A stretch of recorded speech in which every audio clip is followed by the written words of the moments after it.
Je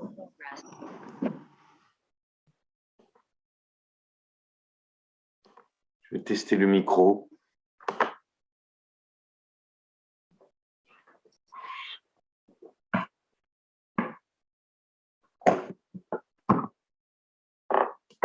Tester le micro.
Bonjour.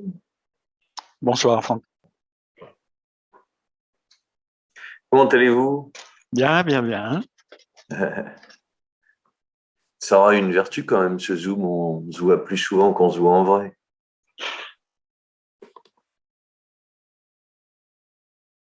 L'air de rien.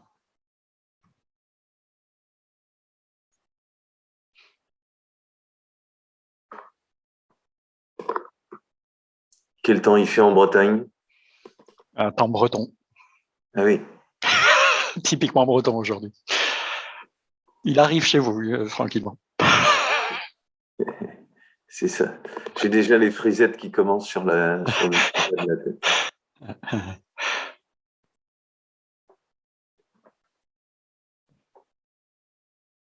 Je vous retrouverai jeudi, c'est ça, le prochain? Voilà, c'est ça. Est-ce qu'il faut travailler ou dormir? C'est la question de la semaine, du mois. La réponse est tentante par avance.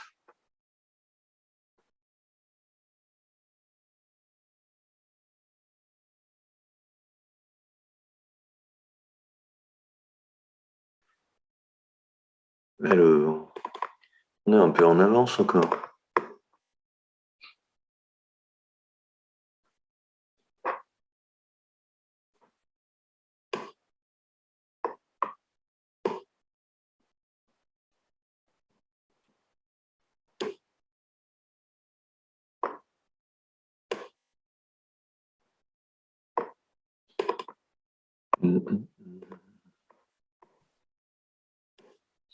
J'ai essayé de faire l'acquisition de votre ouvrage dessiné sur Évry, mais j'ai pas réussi.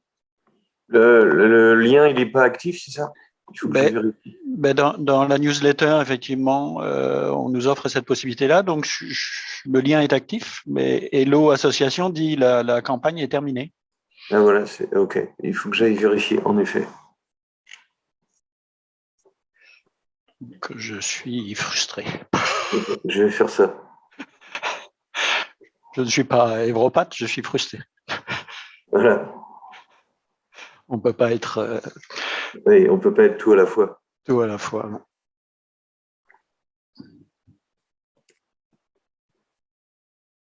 Alors, nous voyons arriver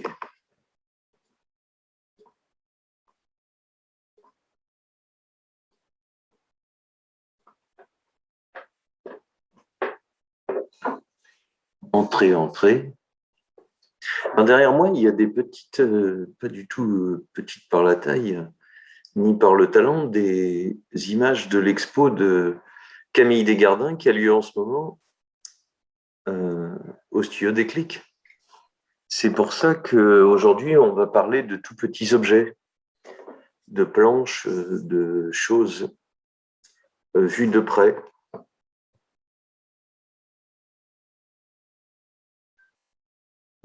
Voilà, 5h30 sonne. Hop, on est parti. Il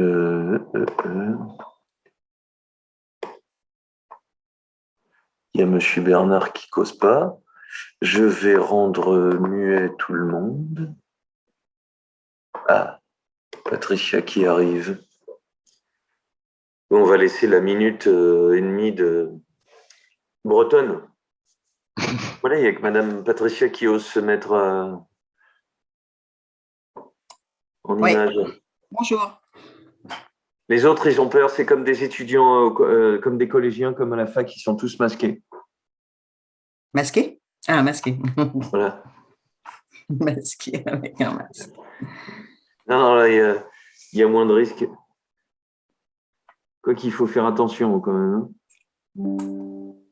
J'ai un de mes collègues qui l'a attrapé vacciné à la piscine. À la piscine? Oui. Vacciné 2 fois prudent et il l'a attrapé à la piscine. Donc c'est quand même. Mais les germes se reproduisent très bien à la piscine. Ça doit être contagieux, vraiment en tout cas. Parce que mon collègue, il fait vraiment gaffe. Hein. Ouais. Il est un peu hypochondriaque. Mmh. Voilà, c'est des choses qui arrivent. D'être hypochondriaque. C'est la meilleure façon de tomber malade, d'ailleurs. Bon, on va pas être... C'est de le supposer d'avance. Donc il vaut mieux. Déjà, il faut pas aller à la piscine. S'il y a des secrets, c'est ça. Hein. L'eau est dangereuse. Moi, je me lave à l'aspirateur, c'est bien plus sûr. Aucune confiance dans l'eau. L'eau chaude ou l'eau froide? Du coup, eau chaude, eau froide? Non, mais c'est l'eau en général. C'est tout à fait dangereux. On le sait bien. C'est tout à fait prouvé. Alors, je vais rendre tout le monde muet. mais je vais permettre aux participants, non même pas, de réactiver leur micro, pas du tout.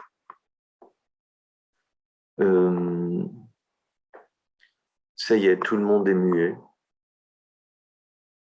Je vais partager mon écran et l'audio, bien qu'il n'y ait pas d'audio. Vous voyez un écran avec des petits objets marrons, Madame Patricia, vous pouvez faire comme ça avec votre petit pouce. Merci. Aujourd'hui, 11e épisode, ça fait 1 an qu'on a commencé. Toujours avec le studio Déclic, comme l'indique ce magnifique présentation et comme l'indiquent les objets qui sont derrière moi, qu'on peut voir en encore plus grand, puisqu'il y a en ce moment même au studio Déclic où je me trouve une expo sur Camille Desgardins qui fait tout ceci, des planches d'animaux, de fleurs, avec une table numérique, avec un pinceau numérique et des qualités de travail remarquables. Ce que l'on va voir aujourd'hui, c'était un passage qui est à la fois très simple, très peu regardé dans les histoires de l'art, et dans les histoires de la photo en particulier, qu'à la fois ce sera très simple à comprendre, mais en fait ça se joue sur presque rien, puisqu'il y a un grand monde et des petits objets, c'est le travail des Gardins qui m'a donné cette idée-là. Ça va finir notre histoire du 19e siècle en photo. C'est-à-dire que on va voir 5 photographes qui prennent en photo des objets, comme on le voit ici avec Charles Aubry, qui compose, alors ce qu'on pourrait appeler des natures mortes, mais justement le passage qui nous intéresse, mis à part découvrir, alors je vais l'écorcher, ça va être redoutable, Albert Rengen, je vais le dire en la française, c'est plus sûr, Rengerspacht, sinon il n'y a aucune chance que mon accent allemand colle. On va voir le travail de Stieglitz qui prend en photo des nuages, mais surtout de l'herbe.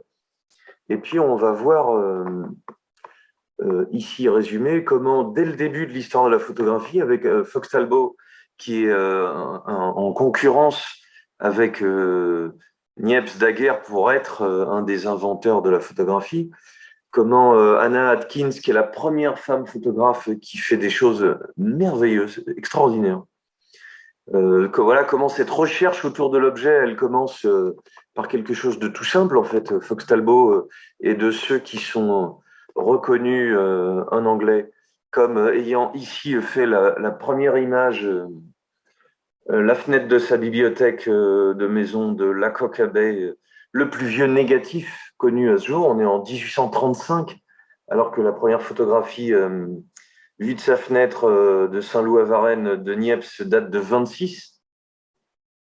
L'annonce de la trouvaille de la photographie en 39 va pousser Talbot à révéler que lui aussi travaillait sur ça. Mais je voudrais partir d'un élément comme celui-ci, c'est-à-dire prendre en photo des tout petits objets, c'est pouvoir, sur un temps de pause très long, travailler.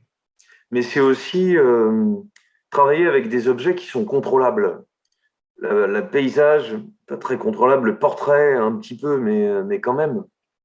La nature morte, l'objet, ce qui n'est pas la même chose justement, ce qu'il va falloir distinguer, permettent aux photographes d'aller assez loin dans la recherche plastique, dans la recherche des moyens de la photographie. Et si je dois résumer ce que l'on va se dire aujourd'hui, c'est qu'on va passer en 3 étapes d'une recherche technique sur une mise au point, une composition, une façon de capter le monde, avec notamment des photographies sans appareil photo, en posant directement l'objet sur la matière sensible. Et puis, petit à petit, ce travail de recherche chez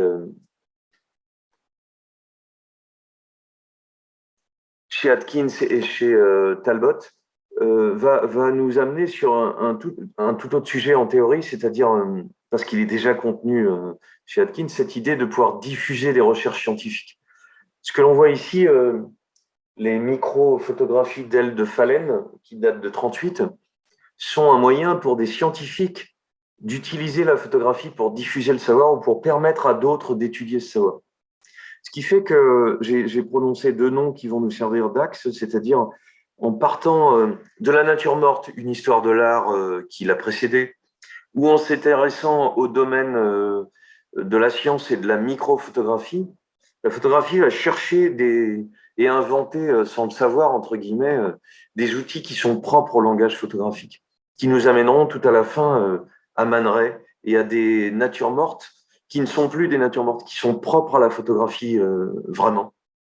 C'est-à-dire un passage d'une recherche technique précise, contrôlée, et dans les années 1839, 40, 50, à une deuxième étape qui est une recherche de diffusion de ce savoir et de ce savoir-faire, notamment avec Braun et avec Aubry, des photographes qui vont prendre en photo des fleurs et qui vont s'en servir comme motif décoratif. Voilà, d'un seul coup, la recherche va devenir un prétexte à donner des éléments visuels à d'autres personnes. Et de cela naîtra une espèce de vocabulaire du tout petit, du monde contenu dans le petit, de forme pure, qui va intéresser l'école de la nouvelle objectivité, qui va donner naissance à une photographie qu'on pourrait appeler abstraite. Je m'appuie encore une fois, un petit capture d'écran évidemment pour la bibliographie. Je m'appuie sur ces toujours merveilleux livres Tout sur la photo de Flammarion, le Denis Roche, tiens, je suis 3 fois, le boîtier de mélancolie qui est vraiment un chef-d'œuvre que je vais vous lire tout de suite. Nous allons voir dans cette question de la photographie objective un dossier qui vient de la BNF et un livre par ce Ranger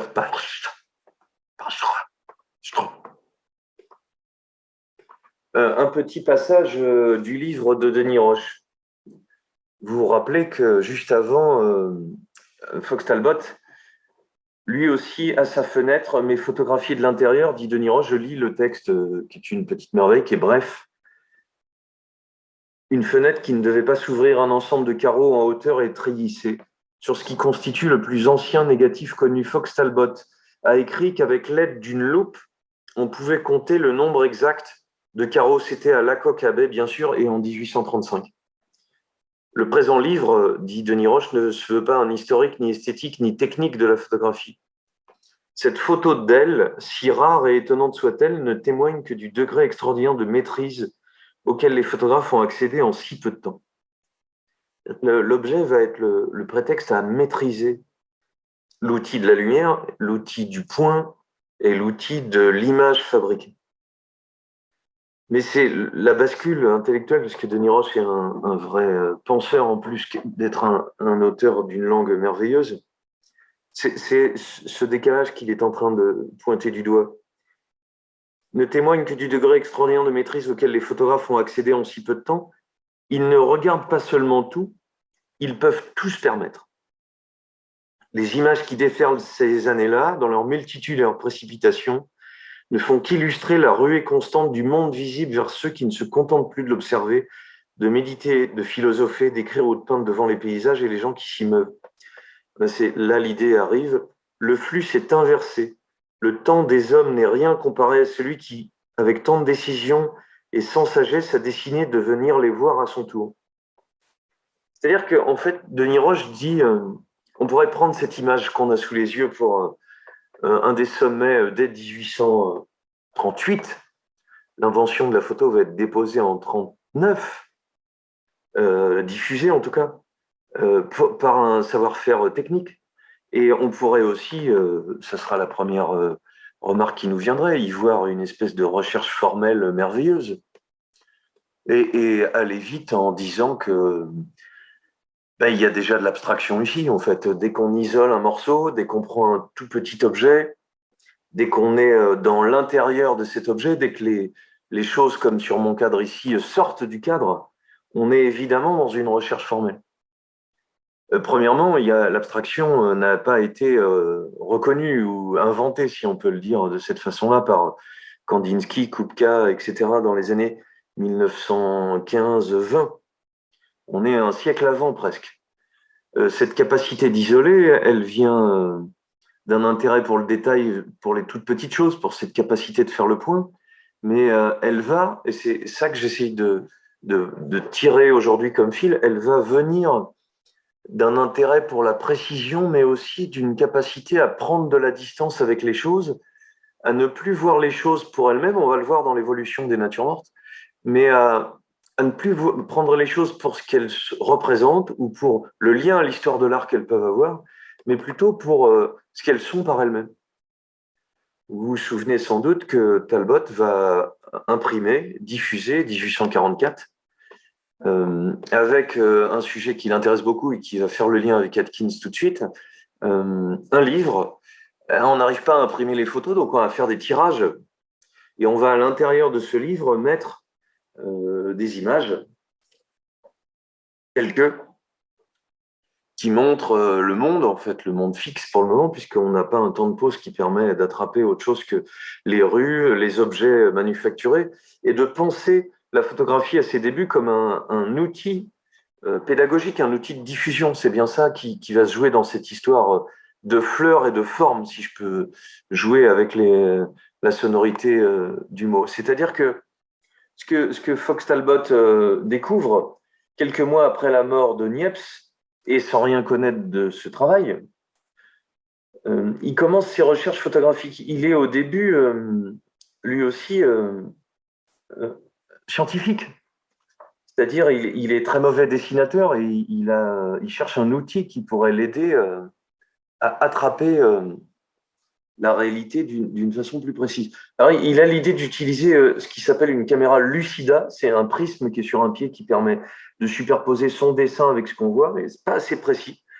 Et donc, il va se rappeler de cette question de la caméra obscure et qu'il avait,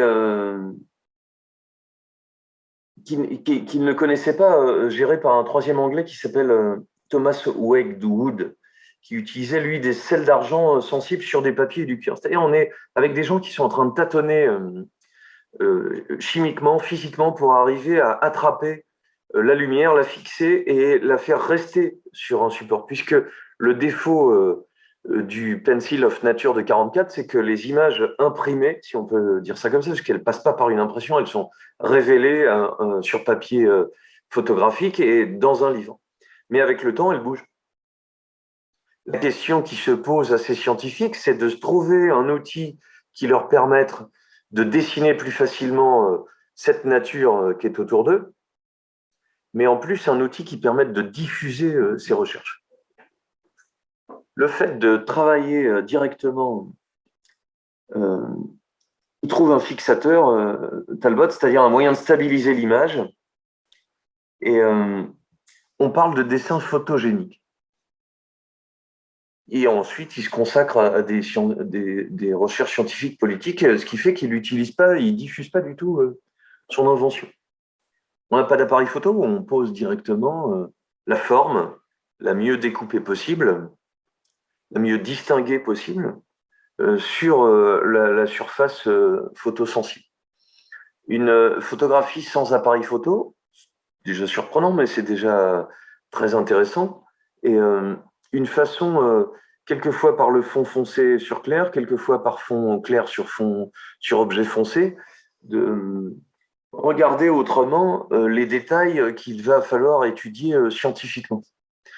De regarder autrement pour nous, ça c'est une projection de notre regard contemporain, un rapport du fond et de la forme de l'objet et de son décor, entre guillemets, puisque de décor il n'y en a qu'un, pas de nuance à l'intérieur, inversion complète, de regarder les vides en fait. Et en regardant les vides, déjà d'entrer dans une forme d'abstraction.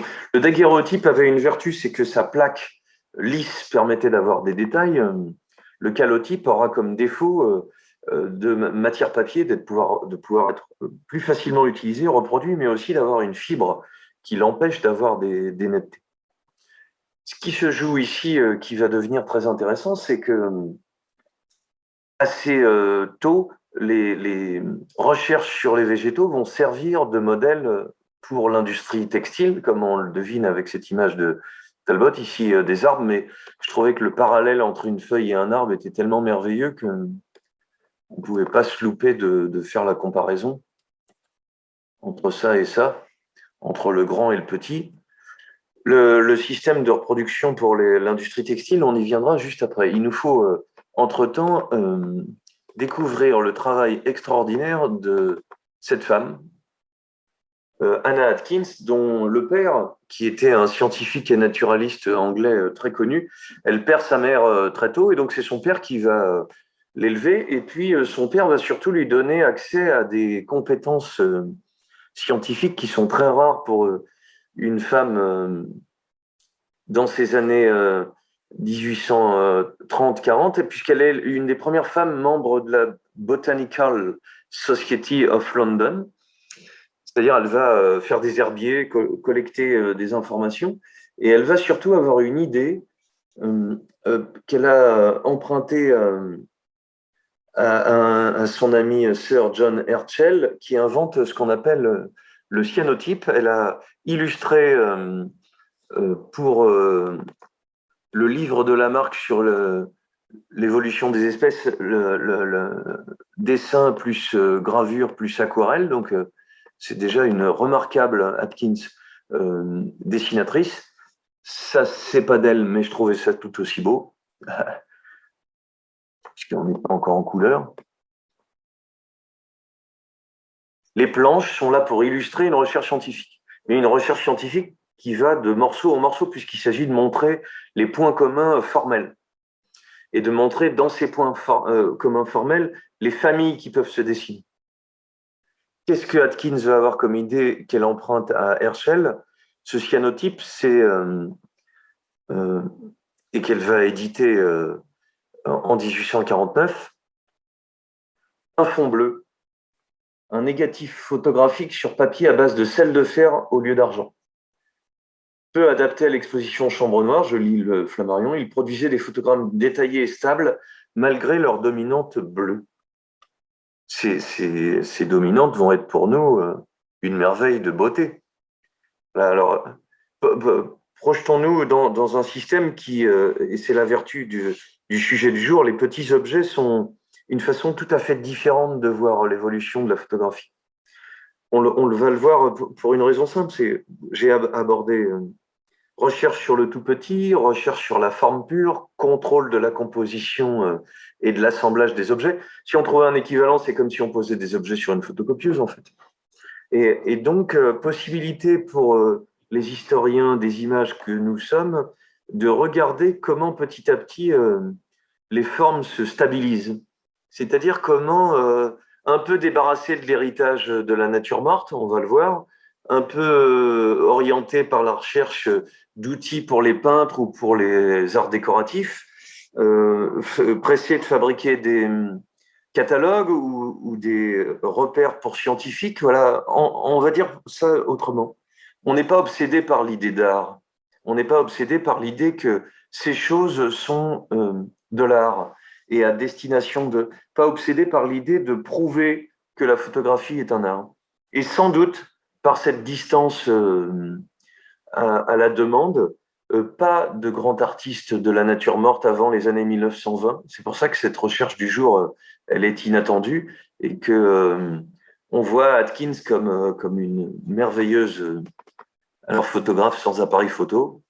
Elle se sert d'algues, parce que c'est un de ses sujets de recherche avec les fougères, et en posant directement les algues les unes sur les autres, on a cet effet de transparence qui est merveilleux, dont on pourrait faire un sujet de peinture en soi. Voilà, British Algae sur cyanotype. À partir de 1843 et durant la décennie suivante, Atkins utilise comme négatif des algues séchées qu'elle posait sur des feuilles de papier sensibles et exposées au soleil. Elle produit de cette manière des milliers de tirages destinés aux éditions de son British Algae. Des milliers. C'est-à-dire, elle a trouvé un système qui va lui permettre de multiplier le tirage sans passer par l'impression. Elle va le relier en fascicule, puis en volume, et qu'elle va diffuser entre 1843 et 1853. On pourrait s'en régaler, hein, puisqu'il y a la suite, mais avec le livre sur les fougères. Le parallèle avec Talbot, c'est cette idée, comme dans Pencil of Nature, de ne pas seulement être celui qui capture le monde, mais celui qui va le diffuser. Et c'est, il me semble, la tension du passage de l'un à l'autre, puisqu'on est dans un système de diffusion, mais manuel, pas si automatique que ça et pas si habituel dans l'idée que l'on a de la photographie. Une photographie dans son premier artisanat, pourrait-on dire. Un fond uni qui permet une grande lisibilité, un choix de couleurs dicté par la technique, une étiquette qui permet de repérer qu'est-ce qu'on voit. C'est-à-dire, en état d'esprit derrière, toujours chez Atkins, l'utilisation technique. On est sur des choses 44 sur 33 cm, c'est quand même assez grand. Hein. Voilà, presque un A3, avec une capacité de composer l'image pour sa lisibilité qui va devenir très intéressante pour nous, dans notre, qu'il faudra garder en tête quand on verra Man Ray tout à la fin, dans cet art de jouer le lisible avec la facilité de prise de vue a une contrepartie, c'est-à-dire qu'on ne peut pas mettre beaucoup de choses les unes sur les autres. En fait, on est obligé d'avoir un objet très lisible facilement. Et si je fais des hypothèses farfelues, entre une pomme, un coin, on n'aurait pas grand-chose comme variation facile. Il faut donc qu'un objet soit manipulable, maniable. Et en même temps, il ne peut pas avoir de nuances de forme. Une cerise serait nécessairement aplatie, mais aplatie d'une façon qui n'est pas contrôlable. Les cyanotypes sur fond bleu qu'utilise Atkins, qui ont fait la première femme photographe de l'histoire de la photographie. On a un petit doute avec la femme de Henry Fox Talbot qui aurait fait elle aussi quelques prises de vue. Je veux bien attribuer ce mérite à Atkins parce que dans cette série systématique, orchestrée par son goût pour la botanique et son envie de diffuser le savoir, il y a une recherche ambitieuse qui va donner... Alors, est-ce que c'est une nature morte? Non, le mot ne convient pas. On va voir que l'idée de photographe de choses peut-être une piste qui serait passionnante. Chose, c'est pas grand-chose, mais c'est une façon de mettre dans une famille quelque chose qui ne l'est pas forcément. Et on conviendra, si vous voulez bien, que finalement, l'abstraction qui est ici n'est pas voulue, n'est pas choisie, qu'elle est la transposition de notre regard dessus. Ma dernière image permet de voir à quel point ces recherches sur les objets, sur la nature, sur objet pourrait être un bon exemple aussi, puisque, vous voyez, dès qu'on se sert d'algues, on a des effets de superposition qui donnent quelque chose de graphique, de pictural, merveilleux. Alors que quand on a quelque chose qui se découpe vraiment sur un fond uni, on a un objet tel que. C'est pour ça que l'idée de chose va bien avec ça. On est dans le général sans entrer trop dans le détail. On voit que cette utilisation de cette façon d'attraper le monde réel, qui est une réflexion scientifique en fait, et elle est à destination de collègues, à destination de gens qui vont peut-être l'utiliser, le diffuser pour apprendre ou pour copier. Le deuxième intention qui va se réunir à la fin, c'est le travail de Adolf Braun. Adolf Braun a un parcours très passionnant qui s'est découvert il y a peu de temps, puisque c'est lors d'une exposition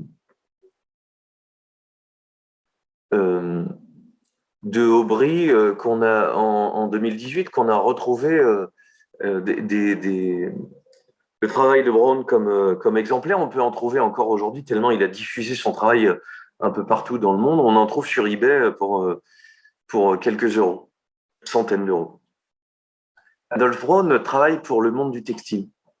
Il y a un petit contexte historique qui fait que ce travail sur les petites choses, ce travail sur la forme, c'est-à-dire d'inventer des objets dont vous voyez ou dont vous devinez que le gros plan, le fait de serrer l'attention sur quelque chose va nourrir le monde du textile.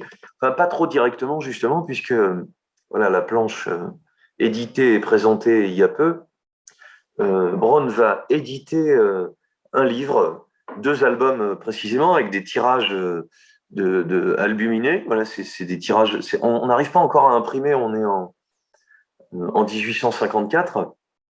On le voit mal. C'est un album qui s'appelle Fleurs photographies. Fleurs photographies, c'est un début de nature morte, en fait, qui sont avant tout des objets pensés pour être utilisés par des peintres. Voilà, un retour de chasse ou une composition qui, si vous vous en souvenez, la nature morte a explosé au XVIIe siècle, 2 siècles avant, en Hollande, par l'explosion du marché de l'art par une classe bourgeoise qui advient. Les artistes se spécialisent, les objets sont diffusés par moyen de galeries qui commencent à arriver, et puis la spécialisation va permettre un développement du genre, et du genre nature morte notamment. Ce qui fait que quand Braun fait ce genre d'image, c'est-à-dire des natures mortes de fleurs, on a vu de chasse, d'objets quotidiens. Chez Fenton, il y en a une des premières images de Daguerre aussi, il y a des choses comme ça. C'est un sujet qui est assez propice au travail, je le disais, de la composition. C'est-à-dire des courbes, des contre-courbes, avec l'idée que ces outils soient utilisables par les peintres. C'est-à-dire qu'on n'a pas l'idée que la photographie peut prendre le relais de la peinture, pas du tout. On a l'idée que ces objets vont pouvoir être soit utilisés par les peintres directement, soit employés par l'industrie textile pour pouvoir créer directement des motifs qu'on retrouvera un peu partout. Et c'est là où le 19e siècle va avoir son importance. Avant que je n'oublie de le préciser, le Adolphe Braun recevra dès 59 la Légion d'honneur par Napoléon III. Et en 1870, pour que vous ayez un ordre d'idée de l'immense succès de Braun, Adolphe Braun et compagnie, en 1870, prend de 4000 à 8000 négatifs par an. Je ne sais pas si vous réalisez, c'est ce qui fait qu'on les trouve à nouveau sur eBay. Et ce qui nous intéresse dans ce travail de Braun, c'est que d'un prétexte un peu décoratif pour les fleurs, pour capter, on aurait envie, et Ducos de Heuron, dans les années 70, va être celui qui expérimentera la photographie couleur, justement. C'est-à-dire que les fleurs, certains animaux, le coq, poule, seront l'occasion de montrer la virtuosité technique de la photographie. Il y a quelque chose de cet ordre-là, outil pour les peintres, outil pour le textile, prétexte pour le dit Libération sur cette exposition en 2018. Premier cliché, splendide plan de tulipes, de cerisiers à grappes, de narcisses, de pieds d'alouette, de grappes de raisin, de châtaigniers, réservoir pour la réalisation de tissus, de porcelaine, de papier peint. Et dans une veine similaire, précise l'article de 18 ou 21, que vous trouverez sur Internet, ces photos de trophées de chasse de nature morte au héron, de lièvre, de canard, de faisan, n'ont rien à envier à la peinture, car les grands tirages au charbon se ressemblent à s'y méprendre à des tableaux. On a affaire à des gens qui, techniquement, contrôlent très bien leur savoir-faire. Et qui, vous pourriez vous passer la réflexion, n'apportent pas grand-chose à l'histoire de l'art. Alors, on voit là, il y a un chapitre dans l'encyclopédie de la photographie sur les fleurs, sur la composition, sur la façon, on le voit plus ici, on pourrait parler, c'est à contre-courant, l'art du floral japonais joue des vides et des pleins. Et on voit ici que, bien plus que sur la suivante, la façon dont les fleurs s'organisent, se composent, se mélangent, tout ça n'est pas du tout le fait du hasard et malencontreux. C'est pied d'alouette et digital. Voilà, on est en 1855, tirage sur papier albuminé, on est dans des collections particulières. on a des éléments de profil, des éléments de face, mais surtout une diablerie de jeux de vide entre des nuances de gris et des fonds foncés qui ressortent bien sur un fond clair. En s'intéressant aux petites choses, on s'intéresse aux espaces entre ces petites choses. En s'intéressant à des choses qu'on peut contrôler, on peut contrôler la lumière, le fond, la composition, les nuances de gris, la netteté, tout un tas de choses qui n'apparaissent pas aussi fort dans notre photo de paysage ou de personnage. Mais il y a quelque chose qui nous intéresse et qui va basculer avec Braun, avec Aubry, dans cette deuxième partie maintenant. Premièrement, Braun est un merveilleux compositeur. Ce qu'on voit là est en effet digne d'être fait par un peintre, comme on l'aurait vu depuis le XVIIe siècle. Il y en a plein les musées, et on aurait simultané Fantin-Latour de la même période exacte que Braun. Mais dans cette image-là, et on pourrait arriver, la nature morte a toujours été mise de côté, et j'insiste sur le fait que ici, je suis pas tout à fait sûr qu'on puisse parler de nature morte. Petite chose m'intéresse, voilà. Pourquoi? Parce que déjà, dans la nature morte, assez souvent, il y a le pot, il y a la table, une table napronée, et puis peut-être même un élément de décor derrière. Et dans la peinture qui vient après, pensez au tournesol de Van Gogh, c'est 20 ans après ça. Voilà, dans la nature morte, il y a encore l'idée d'objet. Et chose-objet, c'est pas tout à fait la même chose. Quand je dis chose, j'ai l'idée d'un gros plan comme on l'a sur le bas.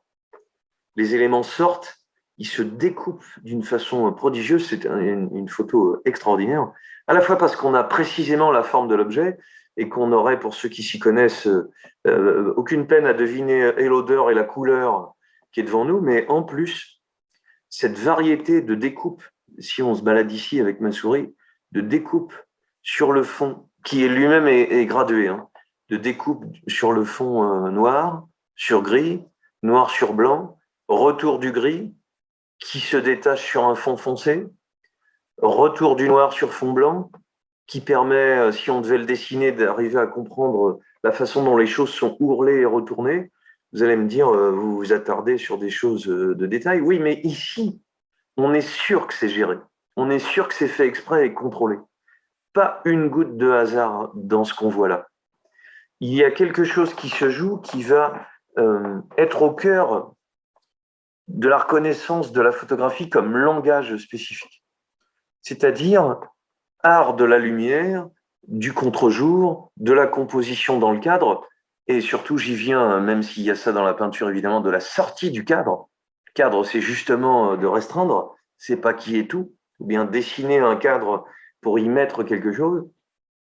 Cet art du zoom, si on pouvait employer un mot à contre-courant, puisque là, c'est pas le cas, c'est la proximité du plan, fait qu'on a chez Braun un système de travail de la lumière, du fond, de la façon dont les objets se détachent de ce fond, dont les objets viennent vers nous sur une, semble-t-il, petite épaisseur, on n'a pas beaucoup de profondeur, qui fait qu'on a tout un travail qu'on ne peut pas limiter seulement à un retour de la nature morte, à un goût pour les fleurs.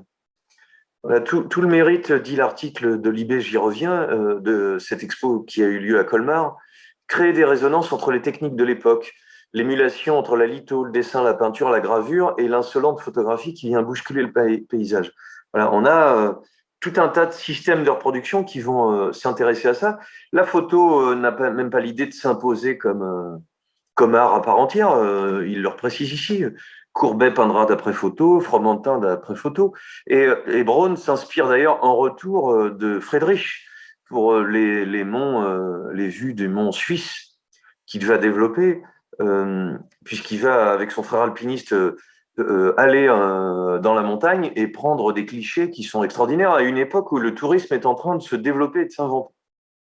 C'est ce qui fait qu'au musée de Colmar, récemment, on voyait surtout cette partie d'évasion, de rendu extraordinaire du paysage.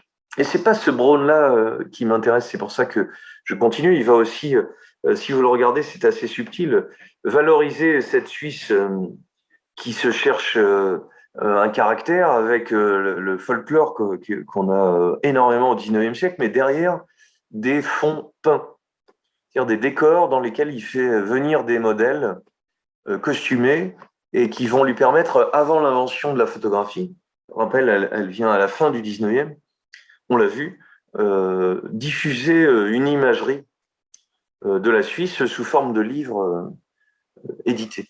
Braun, c'est une entreprise invraisemblablement importante. Et si vous le regardez dans cette petite publicité, architecture, peinture, sculpture, enseignement de l'histoire de l'art, remarquable 80 000 clichés de collections de musées d'Europe par des reproductions inaltérables au charbon. Voilà, le savoir-faire de Braun, c'est celui d'être photographe officiel de musées nationaux. On a bien évidemment en dessous des portraits, des agrandissements, des reproductions, mais il s'agit avant tout d'être le copiste d'un objet de la vie de tous les jours, jusqu'à l'histoire d'Adolphe Braun, précise l'article pour finir, très clair dans le parcours. On comprend le lien, et je dirais, pour aller plus loin que l'article de Libé, le lien dans l'histoire de la photographie, qu'on voit peu quand on parle d'histoire de l'art pictural ou sculptural, entre l'artiste et l'entrepreneur, c'est-à-dire entre le système des arts et celui de l'industrie. On le voit un peu plus, on y insiste régulièrement quand on fait une histoire du cinéma ou une histoire du jeu vidéo. Il s'agit de gagner de l'argent, il s'agit de vendre ces objets, et donc à la fois de plaire au public par des sujets qui peuvent s'accrocher un peu partout, qui sont plus passe-partout, par paysage ou par nature morte, technique de pointe, près de 100 employés, et stéréoscopie, c'est-à-dire photo avec deux appareils qui permettent, comme on a des lunettes 3D aujourd'hui, d'avoir une impression de relief quand on les regarde. Braun est un entrepreneur. Braun met les moyens techniques de son côté, mais il me semble, c'est le premier aparté, puisque Braun sera le premier à le faire, à l'intérieur de ces images de fleurs, il se joue quelque chose qui est autre chose que la reproduction du monde extérieur. On retrouve ce savoir-faire chez un autre photographe français, maintenant, qui s'appelle Charles Aubry. Il a comme particularité que je ne montrerai pas, mais il est ami avec Belleuse, le sculpteur, et chez Belleuse, tout jeune, il y a un petit gars qui s'appelle Auguste Rodin, et il fait un de ses portraits de jeunesse. Cherchez-le et vous verrez que Rodin a une tête du caractère tout jeune dès le début. Voilà. Il est d'une famille parisienne d'artisans modestes, j'ai pris ça sur Wikipédia, peu d'archives sur son travail de dessinateur de motifs, et voilà pourquoi la bascule de Braun à Aubry est intéressante. D'ailleurs, vous voyez, c'est précisé, dans les années 60, il se lance dans la photo avec le projet de procurer des modèles photos en alternative aux modèles gravés et lithographiés. Son projet est moins innovant qu'on pourrait penser, car 10 ans avant, en 1850, Braun, dessinateur de modèles pour l'industrie, avait tracé la voie avec des photos de fleurs destinées à la création industrielle. Vous vous rappelez de ces petits zooms que j'ai montrés? Voilà, l'idée de pouvoir diffuser, on va y venir parce qu'avec Aubry en France, c'est encore plus parlant, sont des motifs pour des tapis, papier peint ou tissu. Voilà, il s'installe à côté de la manufacture des Gobelins en 57 et il fermera la boutique très peu de temps après parce qu'il est ni tout à fait photographe, ni tout à fait un bon industriel. Les natures mortes d'Aubry, de ce point de vue-là, sont aussi des petites merveilles de création, un peu plus chargées, il faut le reconnaître, un peu plus classiques en un sens. Alors, on est revenu, si je reprends mon terme, à de la nature morte. Oui, c'est signé. Un sol, un rythme, pas fabuleusement composé, pas trop centré, plus banal. On voit par ces petits exemples-là à quel point Braun est génial, il me semble. Voilà, l'idée de charger l'ensemble, d'en mettre beaucoup, d'en avoir pour son argent, me semble un peu trop marqué chez Aubry. Ce qui va m'intéresser, c'est, après avoir découvert comment cette distinction, et vous commencez à voir la troisième et dernière partie, je crois, c'est que ce jeu des vides et des pleins que Talbot et Atkins avaient fabriqué sans tout à fait le mesurer, puisque c'était une façon de capter le réel dans les tout premiers débuts 1840 de la photographie, on l'a vu chez Braun comme un art de composer l'image d'une façon plus moderne. Moderne. Non, c'est pas bon le mot moderne parce qu'on y met n'importe quoi. D'une façon plus coupée de l'anecdote, d'une façon moins littéraire que ce qu'on voit ici avec Aubry. Beaucoup de raisins chez Aubry, toujours. Signature, effet de matière, différence de matière, composition de l'ensemble. On a affaire à quelque chose qui ne sort pas du tout de l'ordinaire. On a beaucoup d'œuvres dans ces années-là, beaucoup, qui se diffusent de cette façon-là. Et on pourrait les retrouver quasiment à l'identique aujourd'hui. On pourrait les éditer, les offrir à votre grand-mère, et elle serait tout autant intéressée. Le contexte que précise Wikipédia m'intéresse, parce que sous ce Second Empire de 52 et 70, la mode est au tissu d'habillement et d'ameublement orné au papier peint. Pourquoi on va commencer à serrer le champ? Au tapis chargé de motifs végétaux, l'usage est de travailler d'après des modèles lithographiés ou gravés, ce qui a l'avantage de pouvoir représenter des plantes exotiques et hors saison sans avoir à les payer pour des photographes. Mais début 60, l'inquiétude sur les arts et la crainte de la concurrence étrangère qui nous intéresse diablement pour faire la différence entre Aubry et Braun, et pour comprendre pourquoi Aubry va copier ce que fait Braun, l'Allemagne et l'Angleterre sont très en avance sur les arts appliqués. Allez encore une fois voir à Londres le Victoria and Albert Museum, qui vont être parmi les premiers à acheter des photographies de fleurs.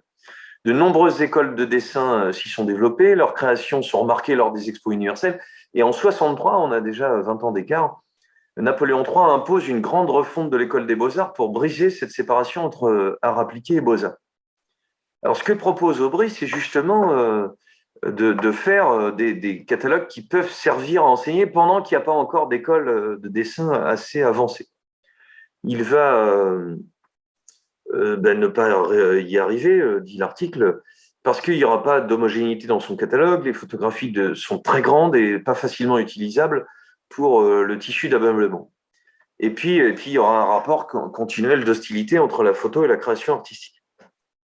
Ce qui nous intéresse de regarder, c'est comment, dans le travail d'Aubry, il y a quand même, quand il simplifie son travail, quand il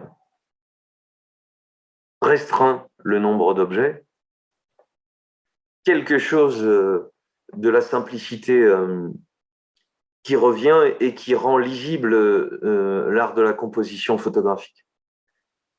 Ici, on est avec des iris, juste une découpe sur un fond uni qui permet de faire ressortir l'ensemble. Le dossier que j'ai pris à la BNF me permet de préciser encore plus, voilà, des fleurs pour l'industrie. Des images conçues dans les années 60-80, lorsque les photographes professionnels intensifient la production destinée aux applications industrielles. Industrie, art sont liés, parfois proches formellement dénaturantes, mais pas conçues comme des œuvres d'art.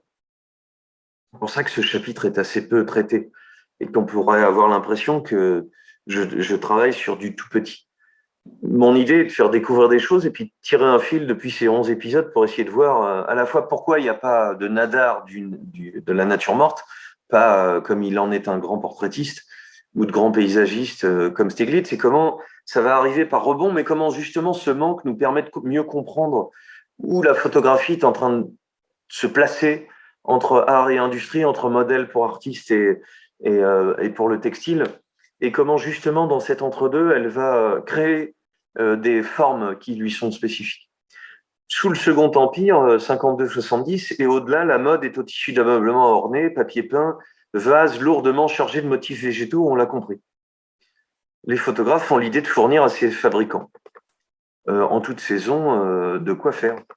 C'est ainsi qu'il faut comprendre la série réalisée par Aubry entre 64 et 67. Des feuilles aux formes particulièrement frappantes, des roses, des pivoines, des iris qui, par exemple, vont être achetés par la manufacture des Gobelins ou par Tiffany à New York.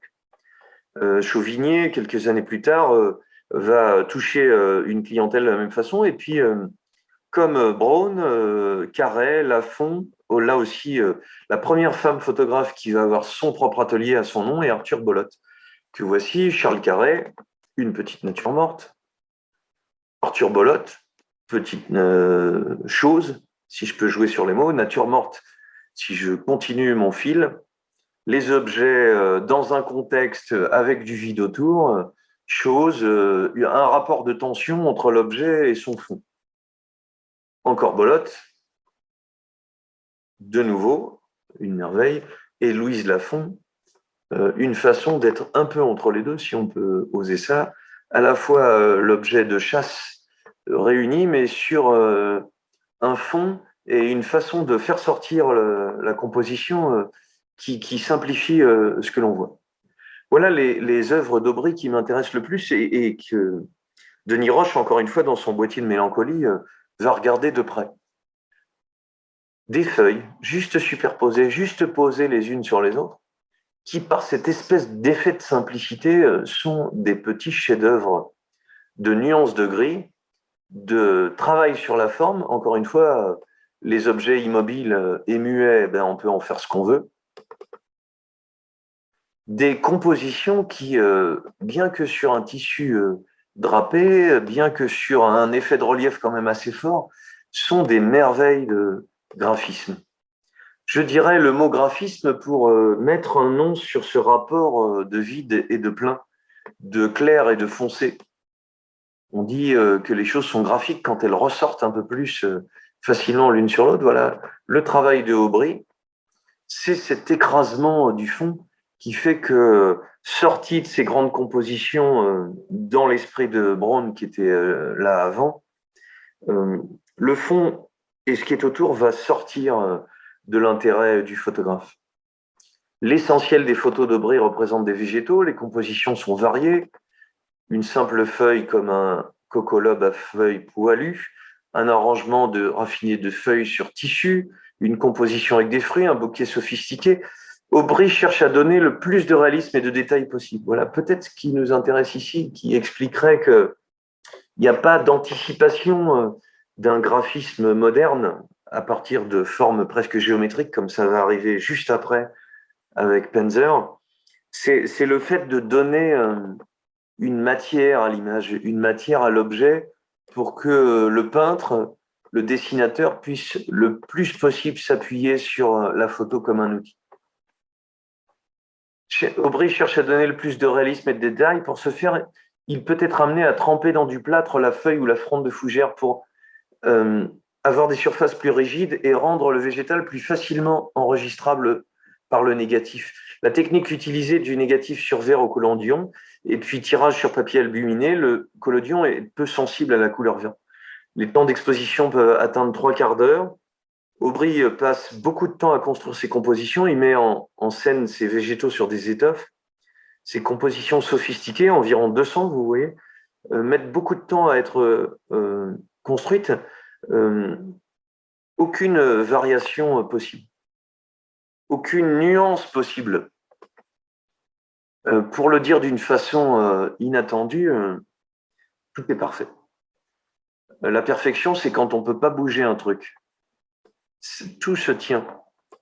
Et sur une planche recomposée dans la page, vous voyez l'effet de grillage, la petite insecte sur le côté qui fait croire à la nature, fonctionne peut-être moins bien que quand on est au cœur d'une simplicité comme celle-ci. Voilà ce que dit Denis Roche. La photo, quelle qu'elle soit, d'où qu'elle vienne, dans quelles circonstances que ce soit, révèle un monde plein, celui de la certitude. Elle a été, elle est, si instantanément placée qu'on ne risquera jamais de se demander d'où elle vient. Et ce que dit Denis Roche, c'est qu'il dit, je cherche à mettre des mots sur ce qui est devant moi, parce que écrire faisant, comme on dit chemin faisant, c'est revenir à essayer de mettre des mots pour décrire des choses comme ça. Et c'est là où on est face à quelque chose qui s'approche de l'abstraction, c'est que on peut mettre un nom sur les feuilles, on peut essayer de mettre des adjectifs sur les nuances de gris, on peut essayer de décrire la profondeur. Ce qui est extraordinaire, c'est la lisibilité qu'il arrive à trouver, Aubry, dans cette composition. il y a beaucoup de choses les unes sur les autres. Et malgré cette, on dirait peut-être 4 niveaux, du noir au demi-teinte de gris, au gris plus clair, jusqu'à un vrai blanc, on atteint une précision, un piqué et une lisibilité qu'on n'arrive pas à trouver plus facilement que ça. Précision du site des Arts Déco. En 1954, la Société française de photographie, la Chambre syndicale de la photo en 1962 sont créés. Ils épaulent ces inventions. En 1983, un laboratoire maison qui contribue à la production aux arts décoratifs d'un art appliqué à l'enseignement. C'est ce qui est montré dans les salles de cette exposition qui est de Aubry. Les photographies sont là pour éduquer. Elles sont là pour donner un modèle. Là, précisément, hein, vous voyez, on parle de Aubry et de Hadjet. Des tirages étaient collés sur de grands albums que l'on venait observer et en même temps calquer. C'est-à-dire, on retrouve voilà, sur les photos la trace des traits du calque qui était posé dessus avec le crayon qui a appuyé. Et on utilise ces objets pour autre chose que de l'art. C'est pas le propos. En fait. C'est pas. Alors, c'est à la fois notre regard. Je me joins à Denis Roche, si seulement. C'est notre regard qui voit une espèce de poésie, de force, et qui sort du contexte ce qui devait être utilisé. Là, ici, Henri Le Sec, sur cette petite image de cyanotype qui retrouve les bleus qu'on avait aimés chez Atkins. Mais c'est pas seulement de plaquer sur ces compositions-là de l'art un regard contemporain. Ce qui est intéressant et qui est en train de se jouer, qu'il y a dans le travail de Desgardins et dans cet art de regarder le tout petit, c'est que on n'est plus obsédé par ce regard sur l'objet, mais de plus en plus sur quelque chose comme une chose. Je prendrai 2 exemples pour finir. Vous savez sans doute que Stieglitz était fasciné et a fait beaucoup d'œuvres en faisant poser sa femme Georgia O'Keeffe, qui elle aussi s'intéresse aux choses et de près. Une exposition au Centre Pompidou qui vient de se terminer. Stieglitz, dans une 3e partie de sa carrière, il a vraiment fait entrer la photographie du pictorialisme, imitation de la peinture, effet de nuances, vers une photo de plus en plus objective, de plus en plus géométrique. Il a, en plus de cette série sur O'Keeffe et sur la ville, et dans cette ville, le passage de l'un à l'autre, on pointe assez souvent cette autre série qu'il a faite sur les nuages, qui pourrait être une façon de parler de la naissance de l'abstraction, en fait, et d'une capacité à regarder des formes pour elles-mêmes, à isoler encore une fois le regard sur quelque chose qui est davantage la matière des choses et la matière de la photographie, en fait. C'est là où il y a quelque chose qui se joue entre les deux. Dans le tout petit se joue l'écriture de la photographie.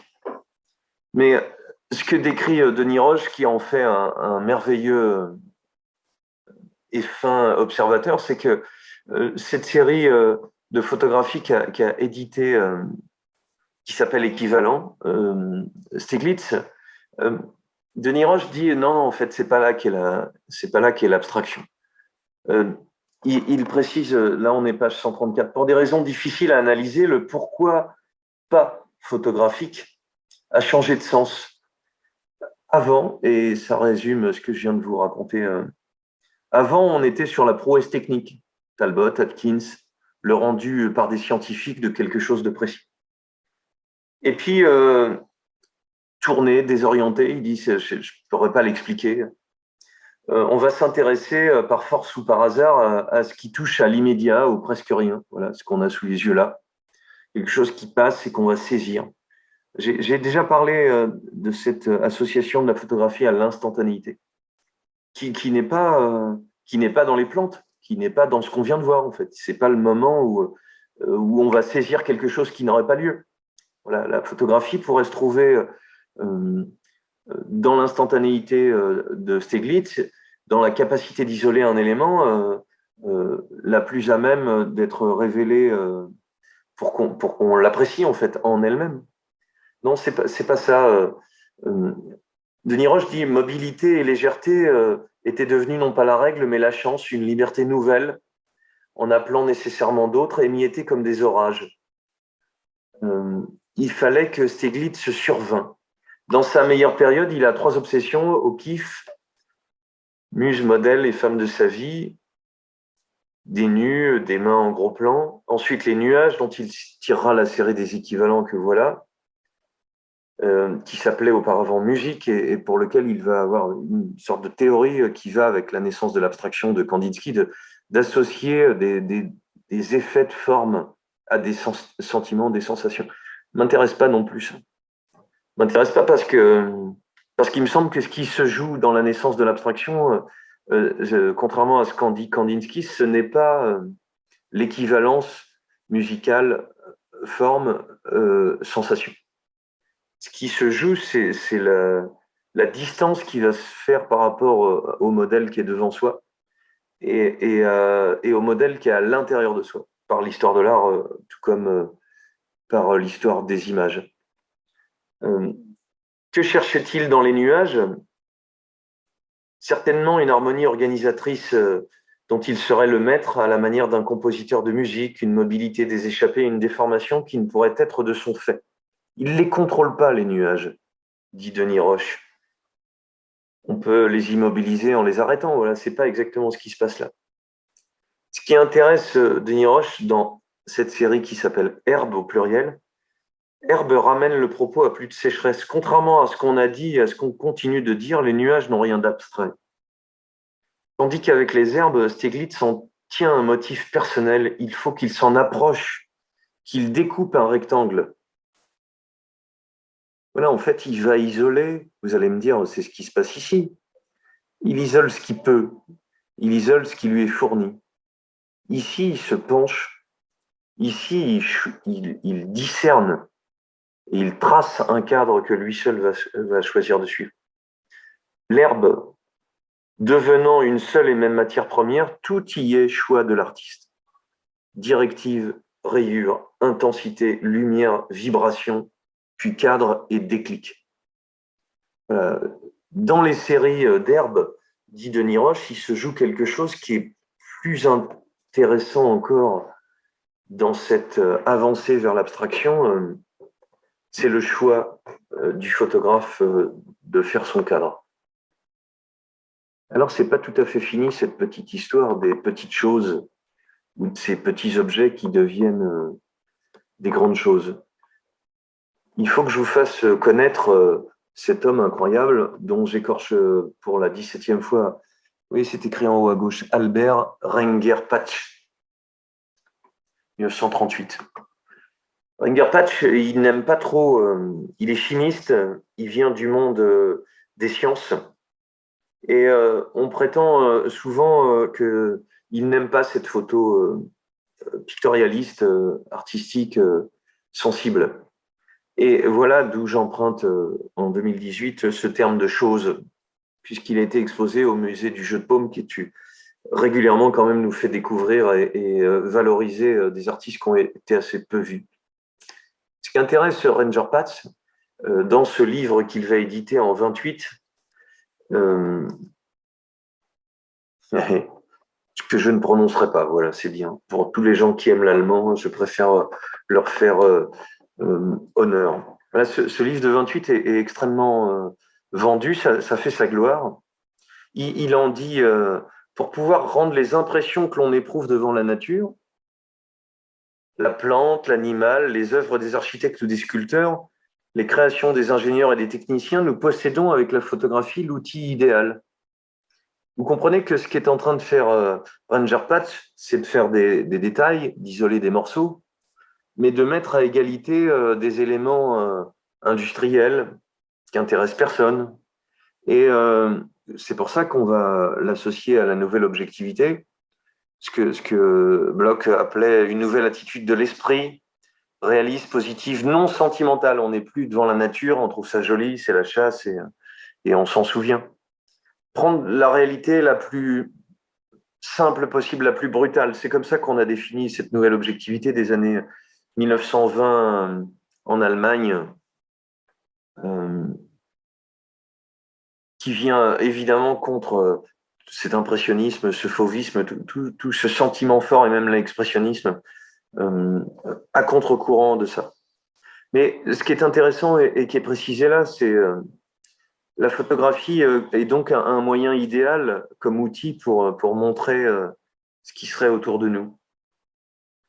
Et donc, on va en prendre des détails et mettre en vis-à-vis, sur la même page, des formes qui sont à la fois sculpturales, des formes qui sont des vides, des pleins,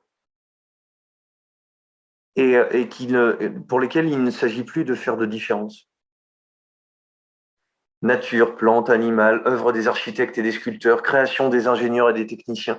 Vous comprenez qu'il y a une espèce de fascination progressiste, en fait, à montrer que la nature, et on sort de cette idée-là, hein, cette grande idée industrielle de 1850 à aujourd'hui, on est en train d'en sortir, c'est-à-dire la nature ferait des choses merveilleuses, et puis nous aussi. Oui. C'est de l'idéologie pour laquelle l'art va apporter son écho, hein, et pas qu'un peu, c'est-à-dire l'artiste, le designer, l'architecte sont des grands créateurs. Et évidemment, vous connaissez sans doute Karl Blossfeld qui va lui aussi, en 1928 aussi, une Formen der Kunst, faire un livre sur ces formes végétales qui sont prodigieuses. Et ce qu'il y a chez Ranger Space, c'est cette capacité de mettre en vis-à-vis une recherche uniquement formelle face à une recherche qui était partie de la nature morte. On est dans des vides et des pleins, on est dans des foncés et des clairs, on est dans des éléments qui vont se côtoyer. En français, ça ira mieux. Le monde est beau, 1928, base de la photographie moderne, 100 photographies sur différents thèmes, sorties du contexte, pas de légende qui permettrait de savoir montrer dans les détails. La vue du spectateur est guidée vers la surface. Structure et forme de l'objet photographié, simplicité. Sur la même page, côte à côte, deux éléments rapprochés. Alors, on pourrait dire que l'objet est tellement une forme pure que c'est difficile à commenter, en fait. Que je parlais comme j'essaye de parler ne fonctionne pas. Et c'est là où Denis Roche mettait le doigt sur le problème. Voilà. C'est que, est-ce que dans cette image et dans ces séries, dans cette mise en page, rappelez-vous le début de notre histoire, Anna Atkins cherche un moyen de diffuser par le livre son image. Deux choses importantes dans notre histoire. La photo, c'est pas fait pour être exposé dans un musée, c'est fait pour être dans des livres. Et on ne peut pas penser une histoire de la photo sans passer par l'édition. La photo, ça peut se passer de légende. C'est ça qui a rapport avec l'abstrait. C'est-à-dire qu'on va pouvoir dire sans titre, comme le fera Kandinsky dans ces années 15-20, 10 ans avant ce qu'on voit là. Alors, on peut, par l'image photographique, réduire ce que l'on voit à un ensemble de formes. Et par la comparaison, accentuer encore cette absence de forme et de contexte. Ça pourrait suffire à notre bonheur. Et puis parce que cette diffusion par le livre, elle est aussi industrielle. En fait, elle est liée, vous vous en souvenez, les fleurs sont faites pour que des fabricants de textiles puissent l'utiliser. Histoire de photographie pour les collections du musée des Arts Déco. C'est-à-dire la photo pour elle-même, on s'en fout. La photo n'est là que pour être à la surface des choses, pour être source de diffusion. Et je reviens à ce petit dossier qu'on trouve sur l'exposition BNF Objet. Objet dans l'objectif, petite astuce. Au-delà du cadre spécifique de la nature morte, c'est pas là qu'on est. Et des reproductions fixées par les Beaux-Arts, c'est pas la nature morte copiée et reprise qui était notre histoire aujourd'hui. Et pourtant, scènes de chasse, de fleurs, de livres, d'objets, on pourrait penser que c'est la nature morte. Il y a un dernier exemple qui va nous faire comprendre que c'est une surinterprétation a posteriori.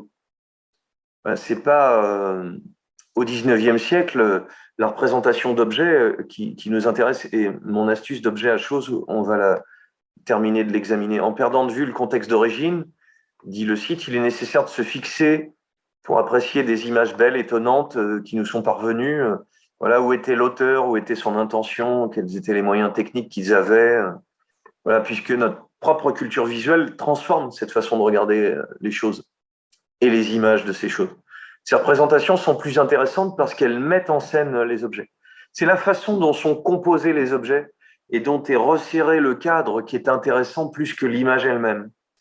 Voilà, on pourrait invoquer hasard et nécessité pour le portrait, pour le paysage, pour un événement, mais pas en nature morte, pas sur les choses, parce que le contrôle est aussi complet que possible. Ce qui fait qu'au cœur de ces images des choses, on est au centre du réacteur de comprendre ce que c'est que faire des images pour des gens de 1850 ou de 1870. Et que ce détour que j'ai voulu faire aujourd'hui n'est pas juste un énième chapitre à ajouter en disant tiens, les natures mortes. C'est pas ça en fait. Les protocoles d'utilisation du médium vont se révéler dans cette façon de faire. Le rapport des contemporains entre le réel et sa représentation. Et le site donne un exemple merveilleux. Cette nature morte. On fait des fouilles, on trouve un crâne ancien, et puis le photographe, il doit en rendre compte. Alors, il n'a rien sous la main, il met des livres. Et puis, il met un appui, et puis il met un truc dans la bouche même pour que ça s'ouvre. Voilà. Les documents produits pour illustrer la découverte d'une nécropole gauloise dans l'Aisne, on remarque un crâne de profil et de dessus. Le photographe ne dispose pas du matériel spécifique. Des livres comme cale, un guéridon juponné comme socle, dans l'unique souci de présenter la trouvaille le mieux possible. Il ne se soucie pas de l'effet que ça peut produire entre les livres, le mobilier bourgeois, le crâne. C'est pas ce qu'il en pense en fait. Ça, c'est nous qui voyons ça. On voit des objets qui sont ensemble, qui n'ont pas de rapport. Ultime détail exigé par les circonstances, pour stabiliser la mâchoire, il se sert d'un étui de cuir pour obturateur. Il introduit dans l'image une discrète signature, c'est-à-dire de photographe. Il y a un truc de photographe dans l'image, comme on en trouve dans les exemples de Henri Le Sec ou de Le Gray.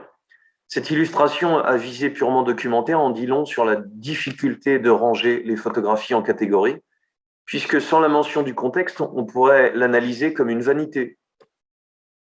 Et ce serait un contresens. On en a des formes qui sont invraisemblables. Voilà, on ne peut pas dire que c'est une nature morte, on ne peut pas dire que c'est un objet de science, on peut dire que c'est une chose. Et on y voit le travail du photographe à rendre le mieux possible ce qui est devant lui. Et en rendant le mieux possible ça, l'art de la photographie. Voilà, ces ambiguïtés doivent être analysées, en fait. C'est ça qui nous intéresse. Ce sujet échappe aux écoles, aux tendances, trop marginales, trop larges, trop floues pour avoir été marqué par un mouvement, une tendance.